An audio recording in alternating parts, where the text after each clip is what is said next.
រុនសួស្ដីទឹកដីខេត្តរតនគិរីឥឡូវម៉ោង7ជាងទៅហើយប៉ុន្តែបងប្អូនមេឃនៅងងឹតនៅទេដោយសាររដូវកាលនេះគឺរដូវកាលភ្លៀង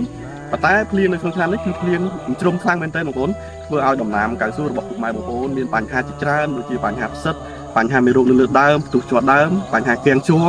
តកតទៅជាមួយនឹងទិន្នផលគឺធ្លាក់ចុះតែម្ដងនៅរដូវកាលភ្លៀងនេះទៅជាមួយនឹងការថែទាំបំពន់ឡើងវិញធ្វើឲ្យដំណាំកៅស៊ូរបស់យើងមានសុខភាពល្អឡើងវិញខាងក្រុមហ៊ុន VKSN មានប្រភេទកាន់វិស័យឯកទេសលើដំណាំកៅស៊ូដែលមានភាពល្បីល្បាញមែនទែនមានអតិថិជនយើងជាច្រើនដែលមានការគាំទ្រស្រាប់បងប្អូនអាចជឿទុកចិត្តបានលើផលិតផលរបស់ក្រុមហ៊ុន VKSN ឯកទេសលើដំណាំកៅស៊ូតកតទៅជាមួយនឹងបញ្ហាលំហូរជ័រធ្វើឲ្យលំហូរជ័រល្អឡើងវិញព្យាបាលដើមដែល